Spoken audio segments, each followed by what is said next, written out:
El día de hoy, 558 pesos el dólar blue a esta hora. Estamos hablando del contado con liqui en 552, el dólar tarjeta en 575 y el dólar MEP 513. Todos por encima de los 500 pesos, incluido el dólar solidario, como contábamos hoy más temprano, o el dólar ahorro, como quieran llamarlo. Vamos a hablar con Andrés Borenstein, él es economista, ustedes lo conocen. Andrés, ¿cómo andás? Buenas tardes. Hola, buenas tardes, Eleonora, ¿cómo andás? Bien, muy bien, Andrés, gracias por atendernos. Bueno, a ver, tratando de entender por qué hoy sí este movimiento del dólar y ayer no. ¿Qué ha cambiado? ¿Qué lectura haces, Andrés? No, la verdad es que yo no creo que se pueda analizar día por día. O sea, una fácil, si querés, es que capaz que hay más gente que cobró entre ayer y hoy sale a consumir parte de su sueldo a usar parte de su sueldo para comprar dólares. Pero la verdad es que cuando el dólar blue, el que está hoy a 558, tiene un comportamiento anárquico. Ustedes vieron que sobre fin de abril subió hasta más o menos 4.90 por ahí. Mayo y junio se planchó, la primera mitad de julio también. Y en la segunda mitad de julio empezó a subir. Yo te diría que a mí particularmente no me vuelve loco este tema en términos de que si mirás, por ejemplo, últimos 3 meses, el dólar blue subió 17%. Y uno dice, che, qué barbaridad, 17%. Bueno, la inflación en los últimos 3 meses fue 22%. Correcto. Asumiendo un 7 de julio. Entonces, Correcto. Lo más lógico, o sea, uno podría decir, ojo, 558 es un dólar caro. Sí, es un dólar caro para un país normal.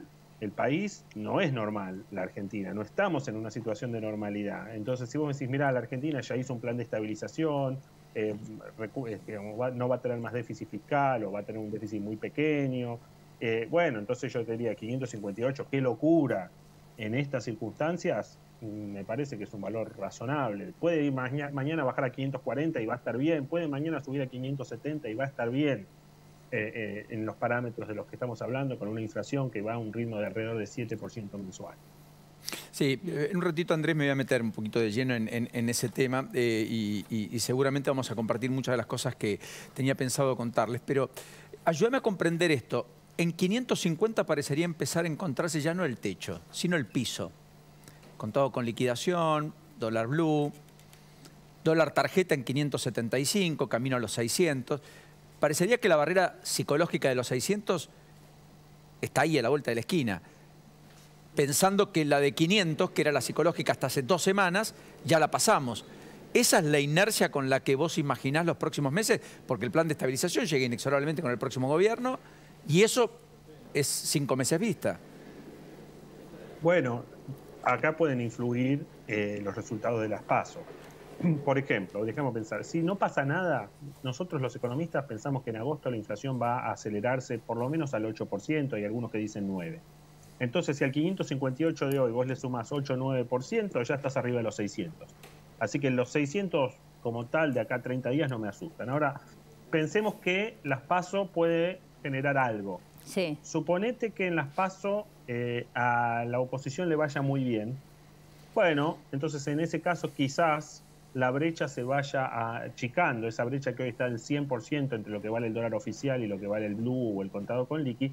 ¿Por qué? Porque el mercado de a poco se va haciendo la idea de que en diciembre hay buena chance de que se arreglen o se empiecen a arreglar los problemas. Si por el contrario uno dice, che, Massa tiene una buena performance en la elección del 13 de agosto, yo veo un dólar blue que hay que buscarlo. Hay que buscarlo para arriba. Hizo una brecha del 140%, de 150%, amén de lo que pase con el dólar oficial, que es otro tema. O sea que una buena elección de Massa sería la propia condena de Massa. Bueno, es una de las posibilidades. Claro, está bien. O sea, como que el sistema tiene sus mecanismos de defensa. Viste que cuando vos tenés una infección, el sistema inmunológico te da fiebre. Sí. Bueno, si a Massa le va bien, yo creo que el mercado no va a estar contento con que a Massa le vaya bien. El mercado me parece que va a estar más contento con una victoria holgada de Juntos por el Cambio. Si gana Juntos por el Cambio por poco, digamos, 3, 4 puntos, es una buena noticia hasta ahí porque el partido sigue. Si gana por 8 puntos, uno va a decir, che, esto ya es medio game over. Si al contrario empatan o Massa gana por un puntito, yo creo que el mercado se va a asustar. Ahora, con esto, Andrés, estás marcando que el día D es el 14, digo, el 14, por poner figurativamente, 14, 15, digo, la semana siguiente a las PASO, al 13 de agosto, y que de acá al 13 lo que tenemos que esperar entonces son este tipo de vaivenes del dólar blue, digo, que podrían llegar hasta 600, porque yo ayer pensaba, ¿hasta cuánto puede llegar el dólar blue? Mira, puede llegar a lo que sea, porque acordate que nosotros tuvimos el dólar de julio del año pasado, cuando asumió Massa los 3 semanas de Batakis, el dólar medido en términos reales valía mucho más de lo que vale ahora, ponerle algo así como 700 pesos. Entonces, si hay un escenario de mucha incertidumbre, la gente se saca los pesos de encima como si no hubiera un mañana. Eso es la Argentina que conocemos, no de hoy, de toda la vida. Siempre, sí. Entonces, la situación es que hay que decirle a la gente, bueno, ¿en qué situación la gente empieza a pensar más de mediano plazo y dice, no, la verdad, che, que 558 es un dólar caro, yo la verdad que a 558 soy más vendedor que comprador? Bueno, cuando la gente ve un escenario donde la economía se puede arreglar, donde la política es más normal, y yo creo que si bien hay mucha gente que lo vende a Massa viste, como el neomenemista, y ustedes saben que tiene una protección periodística fenomenal, el compañero, yo creo que la mayoría de la gente, digamos, en los mercados no lo ve tan así. Está muy bien lo que marcas, Andrés. Que nos va a salvar. Hay múltiples problemas en la economía. Está yendo Rucci, el dirigente sindical de los petroleros del gas privado de Vaca Muerta, a ver a esta hora en un ratito a Tombolini a las 4 de la tarde, porque hay mucha preocupación respecto a trabas en las importaciones que podrían afectar la producción de Vaca Muerta, y están advirtiendo que van a ir a un paro si eso sucede. Habría algún ruido entre Mitchell y el propio Tombolini. Mitchell dice las iras no son las que yo puedo habilitar o no, eso le toca a Tombolini. Hay un caso de, tristemente, un chico que fallece cordobés en el extranjero, en Europa, y no están pudiendo repatriarlo porque no están pudiendo pagar con el dólar oficial, la familia, el cuerpo. Es decir, hay una multiplicidad de cosas que no estamos viendo. Las asociaciones médicas diciendo, miren que puede faltar elementos para incluso hacer tratamientos de diálisis. La Cámara Argentina de la Construcción le manda una carta al propio jefe de gabinete de ministros, Agustín Rossi, y candidato a vicepresidente de la Nación, diciéndole, señores, cuidado que el freno en la obra pública, los pagos e incluso algunas importaciones para llevar adelante nuestra tarea están haciendo que empecemos a parar, y eso va a tener correlato en la economía. O sea, el dólar en realidad es un eslabón muy importante que todos seguimos casi minuto a minuto, porque finalmente se mueve casi minuto a minuto, como el rating, pero en realidad en la superficie hay un sinfín de cosas que impactan aún más que ese dólar que nos refleja la economía. Claro, pero que tienen que ver con el dólar también. Pero que son, claro, obviamente, un elemento del dólar. Es que es así, fíjate, Eleonora antes, si no me equivoco, dijo 14 cosas que vos tenés que cumplir para poder comprar $200, que básicamente no las puede cumplir casi nadie. Entonces eso también te va llevando al dólar oficial. Te doy ejemplo, gente que a lo mejor, empresas pymes, que tienen un contrato para proveer algo a una multinacional. Esas pymes valen por el contrato que tienen para proveer a esa multinacional. Entonces, si de repente no consiguen un insumo para producir lo que tienen que producir, por ahí el dueño de la pyme dice, ¿sabes qué? Yo voy a usar mis dólares, compro en el blue o uso dólares que tengo en el exterior para traer esa mercadería. Pero bueno, ese es un caso en donde tiene y puede usar dólar blue. Para todo el resto, están todos estos casos que vos mencionaste de Vaca Muerta. Yo personalmente no conozco prácticamente a ningún sector que no me diga, che, yo no tengo problemas, lo mío va bien. Nadie va bien. Entonces tenés una economía muy trabada, y esto es básicamente 4 años de cepo. No son gratis para la economía. Y además está el que te dice, no, porque yo con un cepo la plata no se me va. Bueno, por 3 meses puede ser así, por 6 meses quizás sea así. En 4 años el cepo es un colador, porque además el mercado le encuentra la vuelta. Y fíjate que la situación que tenemos hoy, y que obviamente influye en estos 558, es que el Banco Central tiene reservas recontra negativas. Claro. Entonces la gente se asusta. Entonces, ¿cuál es mi instinto si veo que el Banco Central no tiene un dólar? Y bueno, si tengo pesos, por las dudas compro. Después veremos si gané o perdí, pero yo compré el seguro, diciendo yo en general, y además en la Argentina, el que compró dólares. Sí, cuanto menos hay, más lo quiero. Y sí. Es así. Sí, de hecho en julio fue el primer mes que le gana la corrida al peso en términos de devaluación, por lo que decías antes, Andrés, y todos nos asombramos un poco, pero es verdad que la película, si uno la ve, en el mediano plazo, encuentra que el dólar tuvo momentos, porque Massa lo toma en 3.75, lo baja a 300, entre comillas, hoy ya lo tiene casi en 600, pero ya hace 11 meses que está en el Ministerio de Economía y la inflación está corriendo al 120, 140. Ahora, y el mes pasado, en junio, perdón, se gastó 270 millones de dólares para comprar y vender bonos para que el contado con liqui no suba más. Entonces, parte del problema de la Reserva del Banco Central es que obviamente todo el mundo tiene incentivo a importar y nadie tiene incentivo a exportar, pero que además el propio gobierno se la fuma para tratar de generar un dólar artificial, para tratar de ganarle al mercado, y la verdad es que nunca le gana. Y para llegar a las elecciones. Para llegar a las elecciones, pero siempre... Claro, ahí está el problema del ministro candidato. Digo, me parece importante todo está marcando.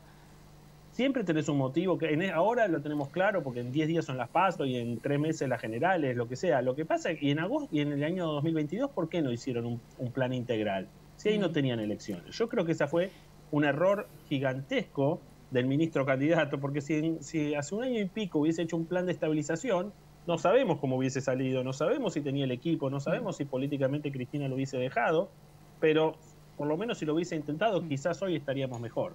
Ahora perdóname, Andrés, no, estaba pensando, el 14, ¿no? Más allá de lo que pueda suceder con el dólar blue, de acuerdo a la reacción de los resultados de las elecciones, pensando en este preacuerdo con el Fondo Monetario Internacional o comunicado de prensa. Ayer Hernán Lacunza nos decía en Mitre, que hablamos con él, con Tato, que para él es un comunicado de prensa más que un preacuerdo. ¿Vos creés que después del 13 el gobierno inexorablemente va a tener que devaluar?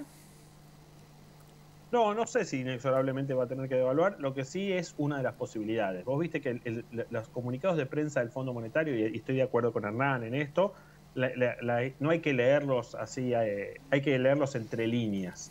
Y entre líneas, de alguna manera, está diciendo, faltan cosas que no estamos diciendo acá. El problema es que yo no sé qué son las cosas que faltan. Claro. Entonces, una es la que decís vos, podría ser una devaluación. Yo creo que Massa no quiere hacer una devaluación de ninguna manera. La única cosa muy importante a tener en cuenta es que en esta negociación el fondo tiene mucho más poder que Massa. Y Massa, viste que no cumplió absolutamente ninguna meta desde que asumió. Entonces, ya no le dicen, te doy la plata y después vos vas a hacerlo. Le están pidiendo lo que se llama la prior action, ¿no? Es hacer primero y después te bajo la guita. Ahora, ¿qué es lo que le piden? Obviamente eso a mí no me lo cuentan. Sí, ciertamente, Andrés, también hay un ruido geoestratégico y político adicional, que es el realineamiento con China, al cual Argentina ha ido al abrazo para tratar de, con yuanes, tratar de paliar la falta de dólares. Entonces, tampoco es que eso es, digamos, algo que cae bien en los Estados Unidos. Si uno lee algunos medios, ya hoy empieza a comprender alguna escisión respecto a ese respaldo monolítico a esa masa que se tenía hasta hace una semana. Porque efectivamente ese viraje, más propio de Cristina Fernández de Kirchner que de Massa, también mete ruido en la relación con Washington, que había abrazado hasta acá a Massa como el hombre de Washington. ¿O me equivoco? Déjame hacerte una pregunta yo a vos. ¿Te consta que está ese respaldo o es lo que Massa decía que tenía? ¿Lo de los yuanes o lo de Estados Unidos? Lo de Estados Unidos, que hasta hace una semana, digamos. Yo no estoy tan seguro. Es cierto que Massa tiene una retórica mucho más proamericana que los Kirchner, eso no hay ninguna duda. El hombre es mucho más vivo, es un hábil declarante. Lo que no estoy seguro es que Estados Unidos lo respaldaba, así como Massa nos hace creer. Puede ser que sea así. Yo, de nuevo, hay que preguntar al Departamento de Estado, pero no estoy tan seguro. Los movimientos fueron bastante explícitos, Andrés, me da la impresión, fueron como 7, 8 viajes, hubo una recepción de Juan González, fue a comer a la casa del propio Massa, qué sé yo, recuerdo la gente de AmCham en los viajes que hizo, recopilando información y las cosas que se decían sobre el propio Sergio Massa. Por eso el beneplácito que la propia oposición decía hasta hace 2 meses que el fondo tenía con Massa, que no había tenido con otros ministros ni con el gobierno de Cambiemos en su momento. O sea, me da la impresión que sí, que eso estaba, o está, desconozco, tal vez exacerbado por Massa acá, desconozco, pero lo que no está, digamos, lo que está claro es que hubo un respaldo y había un respaldo explícito del gobierno norteamericano. que permitió llegar hasta acá. Si no, el acuerdo se hubiera caído hace 6 meses. También hace un mes y medio cierto. que viene diciendo que tenemos el acuerdo y todavía no lo tenemos. Sí. No, también Porque hay en que los tapar. últimos 2 meses se complicó, no hay duda. Creo que va más allá de Massa, porque si vos ves el acuerdo que se firmó en marzo del 2022, en donde Massa no era ministro, era Guzmán el ministro, es un acuerdo que es el más blando de la historia del fondo. Entonces, yo creo que el fondo decidió que le iba a mano blanda a la Argentina porque era la mejor forma de llegar a las elecciones y que con la alta probabilidad de que el oficialismo pierda, después con la oposición iba a poder negociar un programa al estilo de lo que tradicionalmente hace el fondo. Después vino Massa y entonces mejoró la retórica y además Massa, hay que decir, consiguió que se asuste Cristina y entonces, por ejemplo, subió tarifas, cosa que a Guzmán, ¿te acordás que no podía ni rajar al subsecretario de Energía? A Massa le tiraron mucho más soga de la que alguna vez tuvo Guzmán. Entonces eso jugó a favor en toda la relación con el fondo. Pero cuando vamos a los parámetros, que es cómo se evalúan los programas, cumplimiento de déficit fiscal, no, todo con contabilidad creativa. Cumplimiento de reservas, no. Cumplimiento de la emisión monetaria, en algunos trimestres sí, en otros no. Difícil. Nos vemos esta noche, señor. Abrazo. Nos vemos la noche. Chao. A la Un cancha, beso, eso digo. un beso, Chau. Andrés. Un abrazo. Chau, Ahí un está, beso, Andrés Andrés. Bonet. Hasta luego. Bueno, nos vamos al anticipo que nos daba hace minutos, Romina Wiener. Estamos hablando de un incendio en una formación de la línea B de subte.